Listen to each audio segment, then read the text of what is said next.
बॅलेटवर निवडणुका होईपर्यंत निवडणुकांवर बहिष्कार टाका असं राज ठाकरे यांची ही भूमिका असल्याची संजय राऊतांनी माहिती दिली।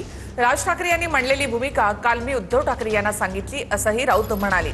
देशात विचार पसरला तर एकमत होऊ शकतं अशी प्रतिक्रिया सुद्धा त्यांनी दिली आहे।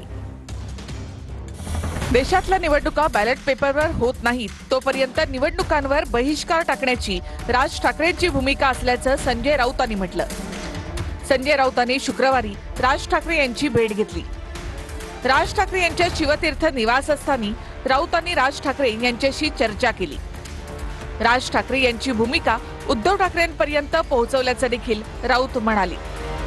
जोपर्यंत बॅलेट पेपरवर निवडणुका होत नाही तोपर्यंत निवडणुकांवरती बहिष्कार टाका या त्यांच्या भूमिकेचा त्यांनी काल माझ्याकडे पुनरुच्चार केला आणि मला ते पटत आहे। आणि राज ठाकरेंची भूमिका काल मी उद्धवजींनाही सांगितले की राज ठाकरे असं प्रकारे त्यांची भूमिका मांडतात आणि ती योग्य आहे। उद्धवजींना असं वाटतं की याच्यावरती एक निर्णय होणं गरजेचं आहे। राज ठाकरेंनी त्यांची भूमिका पहिले स्पष्ट केली होती। आज जाऊन काय त्यांनी नवीन काही त्यांनी सांगितलंय का?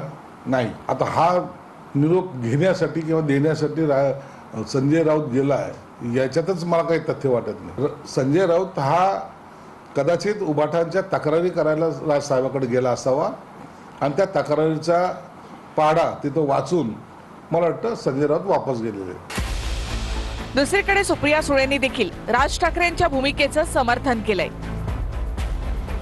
पण मला असं वाटतं की भारतीय जनता पक्षाला एवढा आत्मविश्वास जर आहे की ते जिंकतात कॉपी न करता, मग जर राज ठाकरेंची एक मागणी आहे तर करून बघा एखादं इलेक्शन बॅलेट पेपरवर, काय हरकत नाही करायला।